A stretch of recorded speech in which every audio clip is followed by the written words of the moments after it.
আসসালামু আলাইকুম এভরিওয়ান। মিথ্যে মায়া গল্পের সিজন 2 7 নাম্বার পর্ব। তো চলো বেশি কথা না বলে গল্প শুরু করা যাক। সেদিনই নাবিল আকাশ আর মেঘলাকে মিল করিয়ে দিলেও মেঘলার মন থেকে এই সন্দেহ দূর করা সম্ভব হয়নি। মেঘলা আকাশকে প্রায়ই এটা ওটা বলতেই থাকে।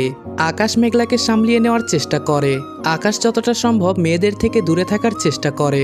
হঠাৎ করে আকাশের একটা কাজের জন্য শহরের বাইরে যাওয়ার প্রয়োজন হলো, কিন্তু আকাশ মেঘলাকে সেটা বলার সাহস পাচ্ছে না, কারণ মেঘলা হয়তো সহজে এটা মানবে না। মেঘলাকে কিভাবে বলবে এটা ভাবতে ভাবতে আকাশ বাসায় ফিরল। আকাশ বাসায় এসে অবাক হলো, কারণ প্রায় 1টা বাজে, কিন্তু মেঘলা এখনো ঘুমায়নি। আকাশ নিজের ঘরে না গিয়ে সোজা মেঘলার রুমে গেল। আকাশ বলল, কি রে মেঘলা, এত রাত হয়েছে, এখনো তুই ঘুমাসনি কেন? মেঘলা বলল, ইচ্ছে হয়নি তাই ঘুমাইনি। এটার জন্য আপনাকে কৈফিয়ত দিতে হবে নাকি? আকাশ বলল, এভাবে কথা বলছিস কেন? কিছু কি হয়েছে? মেঘলা বলল, না তো, কি হবে? আকাশ বলল, কেউ কিছু বলেছে? মেঘলা বলল, না। ফোনটা দিবেন একটু? আকাশ বলল, তোর ফোন কোথায়? আমারটা দিয়ে কি করবি? মেঘলা বলল, দিবেন না বললেই হয়, পেঁচানোর দরকার কি? আকাশ বলল, আমি পেঁচাচ্ছি নাকি তুই পেঁচাচ্ছিস? নে ফোন। মেঘলা ফোনটা হাতে নিয়ে কি যেন দেখলো, তারপর নিজের সর্বোচ্চ শক্তি দিয়ে ফোনটাকে ছুঁড়ে ফেলে দিল। আকাশ অবাক হয়ে গেল। আকাশ ধমক দিয়ে বলল, কি করলি এটা মেঘলা?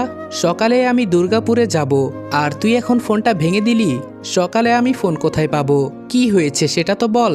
মা কিছু বলেছে? মেঘলা বলল, না, কেউ কিছু বলেনি। আকাশ বলল, তাহলে বাড়াবাড়ি কেন করছিস? মেঘলা বলল, আপনি কালকে কোথাও যাচ্ছেন না। আকাশ বলল, মাথা ঠিক আছে তোর? মেঘলা বলল, আমি বলেছি যাওয়া যাবে না মানে যাওয়া যাবে না। আকাশ বলল, পাগলের সাথে কথা বলতে নেই। মেঘলা বলল, তার মানে আপনি যাবেন? আকাশ বলল, হ্যাঁ অবশ্যই। আমি ঘুরতে যাচ্ছি না যে তুই মানা করলে যাব না, আমি কাজে যাচ্ছি। মেঘলা বলল, আপনার কাজ মানেই তো মেয়েদের সাথে মাখামাখি।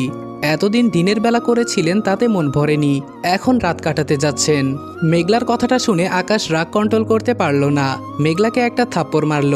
থাপ্পড়টা একটু বেশি লাগলো। মেঘলার ঠোঁট কেটে রক্ত পড়ছে। আকাশ তাড়াতাড়ি করে মেঘলাকে টেনে জড়িয়ে নিল।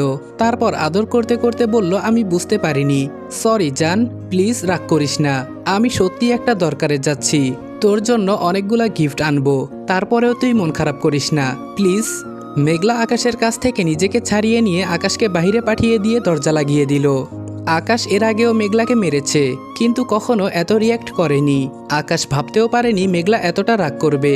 আকাশ বাইরে থেকে দরজায় নক করছে, কিন্তু মেঘলা দরজা খুলছে না। আকাশের এবার ভয় লাগছে। সে বাসার ল্যান্ডলাইন থেকে নাবিলকে ফোন দিল। আকাশ বলল, হ্যালো নাবিল। নাবিল বলল, এত রাতে ফোন করলি কেন? আকাশ কিছু বলার আগেই ফোনটা কেটে গেল। নাবিল আকাশের ফোনে কয়েকবার ফোন দিল, কিন্তু ফোনটা তো মেঘলা ভেঙে ফেলেছে। কিন্তু এত রাতে ফোন দেওয়ায় নাবিলেরও একটা শঙ্কা কাজ করছে, তাই নাবিল মেঘলাকে ফোন দিল। নাবিল বলল, মেঘলা, আকাশ কোথায়? মেঘলা কান্না করতে করতে উত্তর দিল, বাসায়। নাবিল বলল, কি হয়েছে, কান্না করছিস কেন? আকাশ কি কিছু বলেছে? মেঘলা বলল, থাপ্পড় মেরেছে। নাবিল বলল, কি, কেন মারলো? ওকে ফোনটা দে তো। সাথে সাথে মেঘলা ফোনটা রেখে দিল। নাবিল নিশ্চিত হলো বড়সড় কোনো গন্ডগোল হয়েছে, তাই তাড়াতাড়ি করে বেরিয়ে পড়ল। আকাশ বলল, মেঘলা, আমার ভুল হয়ে গিয়েছে, প্লিজ ক্ষমা করে দে, দরজাটা খোল। আকাশের বাবা মারও ঘুম ভেঙে গেল। সবাই মিলে মেঘলাকে ডাকছে, কিন্তু মেঘলার কোনো রেসপন্স নেই। আকাশ দরজা ভাঙার সিদ্ধান্ত নিয়েছে। এর মধ্যেই নাবিল আসলো। নাবিল ডাকার পরেও যখন মেঘলা দরজা খুলল না, তখন আকাশ আর নাবিল মিলে দরজা ভাঙলো, আর ভেতরে গিয়ে সবার পায়ের নিচের মাটি সরে গেল, কারণ মেঘলা সুইসাইডের চেষ্টা করছিল। ফ্যানের মধ্যে ওড়না ঝুলছে। আর একটু দেরি হলে মেঘলা গলায় দড়ি দিত। ঠিক তার আগ মুহূর্তে আকাশ দরজা ভেঙেছে। মেঘলাকে এই অবস্থায় দেখে আকাশের হাত পা ঠান্ডা হয়ে গিয়েছে, রীতিমতো কাঁপছে আকাশ। নাবিল চিৎকার করে বলল, মেঘলা, কি করছিস তুই? মেঘলা নেমে এসে নাবিলকে জড়িয়ে ধরল। নাবিল মেঘলার মাথায় হাত বুলিয়ে বলল, এটা কি করতে যাচ্ছিলি তুই? মেঘলার কান্না কোনোভাবেই বন্ধ হচ্ছে না। নাবিল বলল, আকাশ, আন্টি আঙ্কেলকে নিয়ে একটু বাইরে যা প্লিজ, আমি মেঘলার সাথে একটু কথা বলতে চাই। আকাশের কানে কথা ঢুকছে না। সে মেঘলার দিকে তাকিয়ে আছে। আকাশের মুখ দিয়ে কোনো কথা বের হচ্ছে না। আকাশের মা আকাশকে নিয়ে বাইরে গেলেন। বেশ কিছুক্ষণ পর নাবিল মেঘলাকে নিয়ে বাইরে এলো। তারপর যা ঘটল তার জন্য আকাশ একদমই প্রস্তুত ছিল না।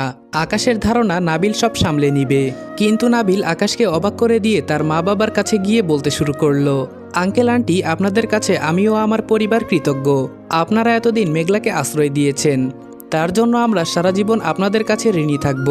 তবে আজকে আপনাদের এই ঝামেলা থেকে মুক্তি দিলাম। আমি মেঘলাকে নিয়ে যাচ্ছি আঙ্কেল। আর এটাও কথা দিচ্ছি ও আর কোনোদিন এই বাসায় আসবে না। বিয়েটা হচ্ছে না আন্টি, আমি আজকে বিয়েটা ভেঙে দিলাম। নাবিলের কথায় আকাশের মাথায় আকাশ ভেঙে পড়ল। আকাশ বলল, নাবিল কি বলছিস এসব? নাবিল বলল, ভাই হিসেবে যা বলা উচিত তাই বলছি। শুধু যে বিয়েটা ভেঙে দিচ্ছি তাই না, আজকে থেকে তুই আকাশ ভুলে যাস নাবিল নামের কেউ তোর বন্ধু ছিল। আজকের পর আমিও আর তোকে চিনব না। আকাশ বলল, নাবিল দোস্ত, আমার কথাটা একটু শোন। নাবিল বলল, আর কি শুনবো? তুই কোন সাহসে মেঘলার গায়ে হাত তুললি? আকাশ বলল, আমি মানছি আমি ভুল করেছি। আমি তোকে কথা দিচ্ছি আর কখনো এমন ভুল করব না। আমাকে একটা সুযোগ দে। নাবিল বলল, থাপ্পড়টা মারার আগে সেটা ভাবা উচিত ছিল। নাবিল নিজের পকেট থেকে টাকা বের করে আকাশের সামনে ছুঁড়ে ফেলে বলল, যদি কম হয়ে থাকে বলিস, তোর ফোনের ক্ষতিপূরণ দিয়ে দিব। তারপর আকাশের দিকে তাকিয়ে বলল, চল মেঘলা। মেঘলা গিয়ে আঙ্কেল আন্টিকে সালাম করে আকাশের বাবাকে জড়িয়ে ধরে কেঁদে ফেলল। তারপর বলল, আমি চলে যাচ্ছি আঙ্কেল, তোমাকে খুব মিস করব। নিজের যত্ন নিও, ঔষধগুলি সময় মতো খেও। আমার জন্য দোয়া করো আঙ্কেল। এটাই হয়তো তোমার সাথে আমার শেষ দেখা। আমাদের হয়তো আর কখনো দেখা হবে না। মেঘলার আচরণ দেখে আকাশ নিশ্চিত হলো যে মেঘলা সত্যিই চলে যাচ্ছে। আকাশ মেঘলার হাত টেনে ধরে বলল, মেঘলা কি বলছিস এসব? এর আগেও তো কতবার মেরেছি, তুই তো এমন করিসনি কখনো। মেঘলা হাতটা ছাড়িয়ে নিয়ে বলল, চল ভাইয়া। আকাশ অসহায় দৃষ্টিতে নাবিলের দিকে তাকিয়ে বলল, নাবিল দোস্ত। নাবিল বলল, মেঘলা না হয় কম বুঝে, কিন্তু আমি তো তোকে বুঝি। তাই বলছি আর কোনোদিন মেঘলার সাথে যোগাযোগ করার চেষ্টা করলে আমার চেয়ে খারাপ আর কেউ হবে না। এটা বলে নাবিল মেঘলাকে নিয়ে চলে গেল। আকাশ কিছুতেই হিসাব মিলাতে পারছে না। আকাশ নাবিলকে ভালো করেই চিনে, কোনো কারণ ছাড়া এমন করবে না সে। আকাশ চিন্তা করতে শুরু করলো ফোনে কি এমন ছিল যার জন্য মেঘলা ফোনটা ভাঙলো। আর আমি একটা থাপ্পড় দিয়েছি বলে সুইসাইড করার সিদ্ধান্ত নেওয়ার মতো মেয়ে তো মেঘলা নয়। কিছুক্ষণ চিন্তা করার পর আকাশের নিজের উপরেই নিজের রাগ হলো। সে উঠে গিয়ে নিজের হাতে দেয়ালে ততক্ষণ আঘাত করলো যতক্ষণ না ব্যথা সহ্যের সীমা অতিক্রম করে। হাত থেকে অনবরত রক্ত পড়ছে, কিন্তু আকাশের রাগ এখনো কমেনি। আকাশের মা এসে আকাশের হাতে ব্যান্ডেজ করে দিল। আকাশের মা বলল, কি হয়েছে, এমন কেন করছিস? মেঘলা তোকে ছাড়া থাকতে পারবে না, দেখবি কালকেই ফিরে আসবে। আকাশ বলল, আসবে না মা, আর ও আসতে চাইলেও নাবিল ওকে আসতে দিবে না। নাবিলের প্রচণ্ড জেদ। মা, আমি হয়তো ভুল করেছি, খুব বড় ভুল করেছি, তা না হলে নাবিলা তো ক্ষেপ্ত না। এটা বলে উঠে বাইরে চলে গেল আকাশ। রাত 2টার উপরে বাজে। আকাশের গন্তব্যস্থল নাবিলের বাসা। আকাশ সেখানে পৌঁছে গেলেও আজকে সাধারণ দেয়ালকেও আকাশের কাছে পাহাড় সমান মনে হচ্ছে, কারণ আকাশের হাতে আঘাত লেগেছে। অনেক কষ্টে গেট পার হলেও মেঘলার রুম 2 তলায়, তাই নিচে দাঁড়িয়ে দাঁড়িয়ে আকাশ চোখের জল ফেলছে। কিছুক্ষণ পর সে রিস্ক নিয়ে এই হাত নিয়েই ধরে ধরে ওঠার চেষ্টা করতে লাগলো। হাতে অসহ্য যন্ত্রণা হচ্ছে, আবার রক্ত পড়তে শুরু করেছে। ব্যান্ডেজটা রক্তে ভিজে গেছে। তবে সবকিছু উপেক্ষা করে আকাশ প্রায় উঠে পড়েছে। কিন্তু হঠাৎ আকাশ বুঝতে পারল সে পড়ে যাচ্ছে, কারণ হাতটা স্লিপ করছে। আকাশ পড়ে যাচ্ছে ঠিক তখনই 2টি হাত এগিয়ে এসে আকাশকে ধরল। হাত দুটি আকাশের খুব পরিচিত। এর আগেও বহুবার বিপদে এই 2টি হাত তাকে রক্ষা করেছে, তবে আজও সাহায্য করবে এটা আশা করেনি আকাশ। নাবিল আকাশকে টানতে টানতে বলল, তোকে দেখছি পাবনা পাঠানোর ব্যবস্থা আমাকেই করতে হবে। আকাশ অবাক হলো, কারণ সে নাবিলকে এখানে আশা করেনি। আকাশ মনে মনে ভাবল, নাবিল কি করে বুঝলো আমি আসব, আর এমন মুহূর্তে যখন পড়ে যাচ্ছি ঠিক তখনই বা কি করে এখানে আসলো। নাবিল আকাশকে টেনে তুলে নিজের ঘরে নিয়ে গেল। নাবিল বলল, ইস কি অবস্থা করেছিস হাতের, তুইও কি মেঘলার মতো মাথামোটা হয়ে গেলি নাকি আকাশ? আকাশ কিছু বলছে না। নাবিল বক্স এনে আকাশের হাতে ব্যান্ডেজ করতে লাগলো। বেশ কিছুক্ষণ পর আকাশের মুখে কথা ফুটলো। আকাশ বলল, মেঘলা। নাবিল বলল, নিজের ঘরে শুয়ে শুয়ে কান্না করছে। আকাশ বলল, বিশ্বাস কর আমি এমন কিছু করিনি যাতে ওর খারাপ লাগবে। ও এত বাজে কথা বলল যে রাগে একটা থাপ্পড় মেরেছি, আমি বুঝতে পারিনি এত জোরে লেগে যাবে। নাবিল বলল, জানি ইচ্ছে করে মারিসনি, আর মেরেছিস বলে আমার কোনো আপত্তিও নেই। আকাশ বলল, তাহলে যে তুই ওকে নিয়ে আসলি? নাবিল বলল, 2টা কারণ ছিল তাই নিয়ে এসেছি। প্রথম কারণ আমি চাই তোরা ভালো থাক, তাই নিয়ে আসলাম। দেখ আকাশ, তুই কাজের জন্য মেঘলাকে সময় দিতে পারছিস না, তাতে মেঘলা কষ্ট পাচ্ছে, আর পাওয়াটাই স্বাভাবিক। ওর দিক থেকে ভেবে দেখ, ও তো ছোট মানুষ, ওর ফ্রেন্ডরা ক্লাসমেটদের সাথে প্রেম করে, ওরা রোম্যান্টিক সিন ক্রিয়েট করে। মেঘলার সেসব দেখে মন খারাপ হয়। মেঘলা তোকে SMS করলে তুই রিপ্লাই দিতে পারিস না, এটা ওর জন্য কষ্টকর, কারণ ও তো জানে না তুই কি চাপে থাকিস। ও কখনো এমন পরিবেশে যায়নি, তাই বুঝে না। মেঘলা সারাদিন তোর আশায় পথ চেয়ে বসে থাকে, কিন্তু তুই আসিস না। সে তুই যত ব্যস্তই থাকিস ওর মন সেটা বুঝবে না, কারণ ও মেয়ে। ছেলেদের দায়িত্ব সমস্যা বোঝার ক্ষমতা ওর হয়নি, তাই বাধ্য হয়ে আমি ভিলেন হয়ে গেলাম। এখন থেকে তোরা আর অবাধে প্রেম করতে পারবি না। মেঘলা জানবে আমি চাই না তোরা প্রেম কর, তাই তুই চাইলেও ওর সাথে বেশি মিশতে পারবি না। মেঘলা মনে করবে তুই ঠিকই মিশতে চাইছিস, কিন্তু আমার জন্য মিশতে পারছিস না। তাহলে তুইও কাজ করতে পারবি, আর মেঘলাও ভাববে আমার ভয়ে তুই ওর সাথে কথা বলতে পারছিস না। তাই বেশি একটা মন খারাপ করবে না, সুযোগ খুঁজবে প্রেম করার। তুই যখন ফ্রি হবি ফোন দিবি, লুকিয়ে এসে একটু দেখা করবি, দেখবি মেঘলা তাতেই খুশি হবে। সত্যি বলতে প্রেম লুকিয়ে করাই ভালো, যত কম মিশবি গন্ডগোল ততই কম হবে। আকাশ নাবিলের কথা শুনে কেঁদেই ফেলেছে। নাবিল বলল, আরে তোর আবার কি হলো? থাম, মেয়েদের মতো কান্না করছিস কেন? আকাশ কিছু বলছে না, নাবিলকে জড়িয়ে ধরে কেঁদেই চলেছে। নাবিল বলল, আরে বোকা, যাই হয়ে যাক নাবিল আকাশের পাশে ছিল, আছে, আর ভবিষ্যতেও থাকবে। আমি সেই কখন থেকে বারান্দায় তোর জন্য অপেক্ষা করছিলাম জানিস? আমি জানতাম তুই আসবি। নাবিল আকাশের চোখ মুছে বলল, তবে ওকে নিয়ে আসার আরও একটা কারণ ছিল। আমার মনে হয় তুই কোনো বড় ভুল করেছিস, তা না হলে মেঘলা আত্মহত্যা করার চেষ্টা কেন করবে?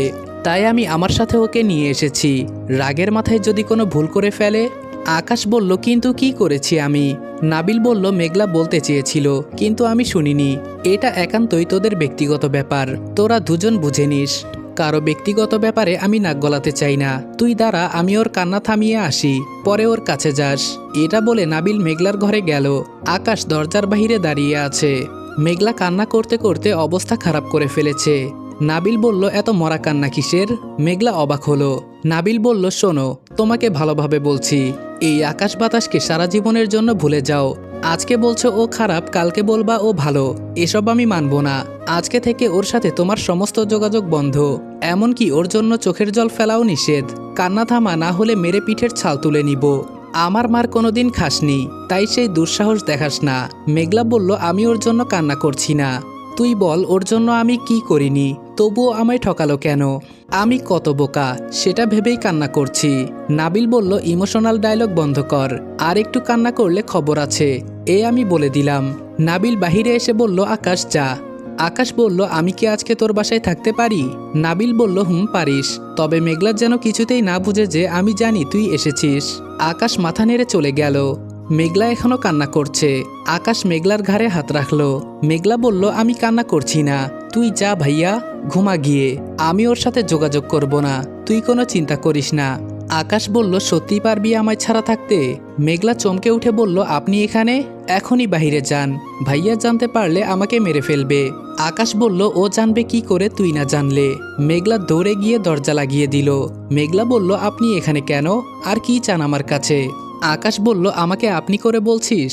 মেঘলা বলল, তো কি করে বলবো, পর মানুষকে তুমি করে বলা যায় না, বেঈমানকে তো আরও না। আকাশ বলল, তাই আমি বেঈমান? মেঘলা বলল, আকাশ বলল, ওহ আচ্ছা মেঘলা, আমি তাহলে যাই, বিরক্ত করার জন্য দুঃখিত। মেঘলা বলল, এত তাড়া কেন? ও দুর্গাপুর যেতে হবে তাই না? আকাশ অবাক হলো। আকাশ বলল, তুই এই অবস্থায়ও সেই এক কাহিনী নিয়ে পড়ে আছিস? আচ্ছা বলতো, দুর্গাপুর নিয়ে তোর সমস্যাটা কি? মেঘলা বলল, আগে আমার মাথায় হাত রেখে বলুন আপনি যাবেন না, তাহলে বলবো। আকাশ বলল, আচ্ছা কথা দিলাম যাব না, এবার বল